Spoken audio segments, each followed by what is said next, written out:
Welcome to the French Drain Man channel. I'm your host, Robert Sherwood. We have a great video for you. I ended up on the right job at the right time. I had my video camera and I just started videoing the crew. This underground roof runoff system was an update. We ran some new lines, but we went ahead and we updated a lot of existing lines.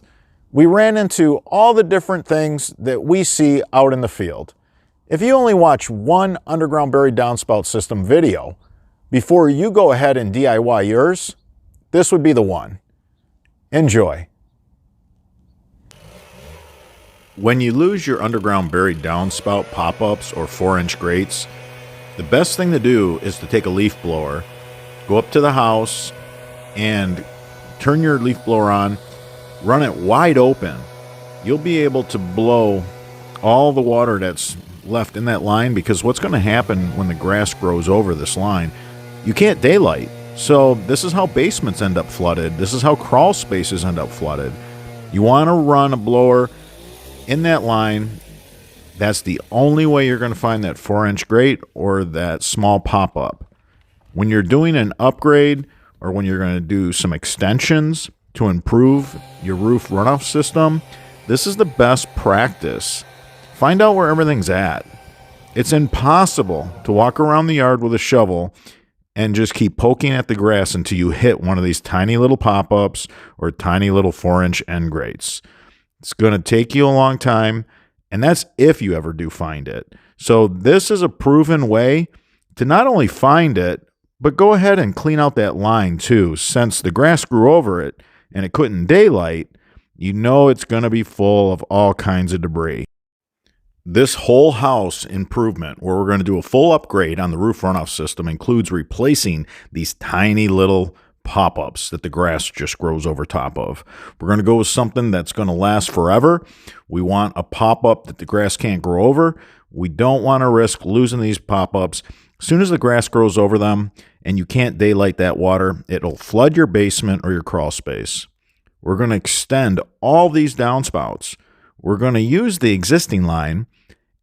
We're going to add inline catch basins to catch all the shingle gravel, and then we're going to continue the run further away from the house.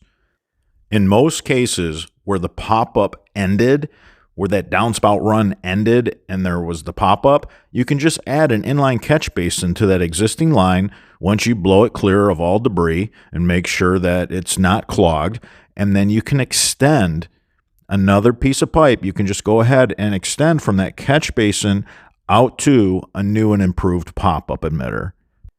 Another improvement to your roof runoff system when you're doing a home upgrade or a new installation, at the very end, that last 5 or 10 feet, make sure you use knife cut. You can see the men putting this white sleeve over top of the pipe. That's because that piece of pipe is knife cut. What knife cut is, it's a solid pipe, and in manufacturing, it had blades, precision cut, little slits in it. That's so after it moves all the bulk water, when you have a rain and it's moving all the bulk water, there's going to be some water left behind in the pipe. You want that to be able to leach away into the subsoil. This way in the north, it will not freeze up in the winter, or it'll help at least from it freezing up in the winter. In the south, this will help so that you don't end up with stagnant water creating a pungent odor in your yard, or maybe becoming a mosquito hatchery. So these are things that we do to improve when we're doing an upgrade of a home or a new install. This is what we do when we're doing a roof runoff system. Now, in the event that you have a pop-up that's ran way out, away from the house, into the backyard or into the front yard, and you don't want to have to dig up the last 5 or 10 feet to add this pipe, this knife cut pipe, simply turn your pop-up into a mini soak away. We have these pop-ups that are bottomless. Basically, there's literally no bottom to them. Once you remove the old pop-up, you want to dig out a large enough area around where the new pop-up is going to be installed so that you can put drainage stone around it.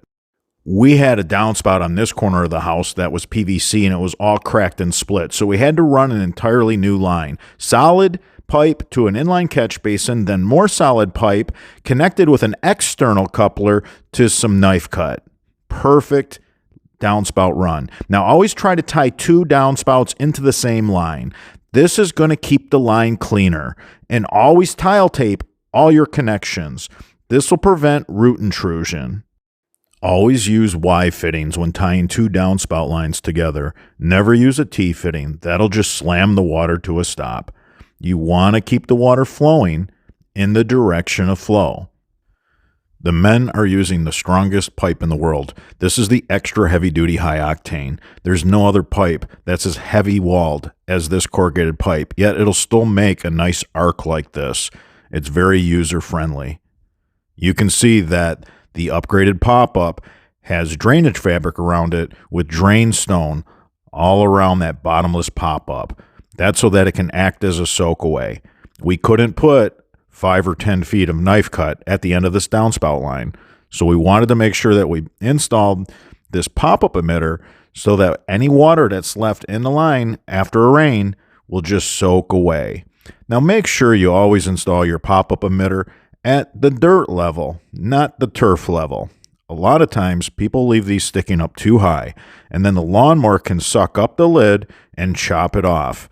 Always put it down at the level that the root is at, not where the grass blades are. Now the grass can grow over this pop-up. Unlike the pop-up that we replaced, the grass won't interfere with the outflow of water. That's why we like using a pop-up with a turf restrictor plate. The grass can continue to grow over this plate, and then you can just weed whip that grass. And what's nice is you can get your hand down inside this pop-up. Makes it super convenient for inspections. Now always vent your downspout system up at the house. Just like a gas can has a vent on it, and when you open the vent, the gas pours out faster. It increases the flow. We have a gutter adapter that adapts you from your gutter downspout pipe to your underground buried downspout pipe, and it's vented. You can see how the air is vented at the top, and then it also filters out big leaves, twigs, pine cones. You don't want to clog your pipe with organic material, so catch the big stuff. Of course, your inline catch basin will catch all the shingle gravel and tree seeds and tree buds and all that small stuff. That's just going to flow right through the system. This gutter adapter, this gutter downspout adapter that takes you from the gutter downspout to the pipe, couldn't be simpler, and it's 3 things in one. It's a vent. It's also a cleanout where you can open this up and you can take out the screen and you can run a garden hose through it. Super easy to maintain your system using this vented cleanout leaf filter. And it also keeps out all that organic material. That way you're not faced with a clog, which will result in a flooded basement or a flooded crawl space. We want the water to come off the roof uninterrupted. We want it to flow freely to the pop-up emitter. That's why it's extremely important that we vent it and that we also maintain the system. As easy as just removing the center of that screen and putting a garden hose down in the 90 to push the shingle gravel to the inline catch basin, that's it for maintenance. Even a smooth wall 90 catches all the shingle gravel. It just falls off the roof. You got this vertical drop, and then the water slams into a 90, and it changes directions, leaving all the shingle gravel behind. That vented cleanout has a nice removable screen, so it's super easy to put a garden hose down inside and just work that shingle gravel down to your inline catch basin. Now, depending on the size pipe that you install, you're going to have leftover dirt. This was a 4-inch pipe, so there's a lot of leftover dirt. A 4-inch pipe displaces a lot of area. If you put in a 3-inch pipe, you will not have to haul off site as much dirt as you've seen there. Now, if you have a jagged downspout, jagged or crimped, you're going to want to take a hacksaw or sawzall, and you're going to want to cut that off. If it's crimped or jagged where the edges are catching the leaves can't fall out and fall freely. They're going to get hung up and they're going to get caught in the downspout. Now, here's a yard drain. This was a 4-inch yard drain. What we did an upgrade to the yard drain system. We basically took a turf restrictor plate. We cut the grass out, we put the turf restrictor plate in, and then put the 4-inch grate in that. Now the grass can't grow over the yard drain. This is how you update a yard drain. We're actually replacing a 4-inch grate with a turf restrictor plate that has a grate inside of it. It's a perfect fit. The grate can be removed with a screwdriver, just easily comes out, pries up real nice if you have to get inside with a camera and do an inspection.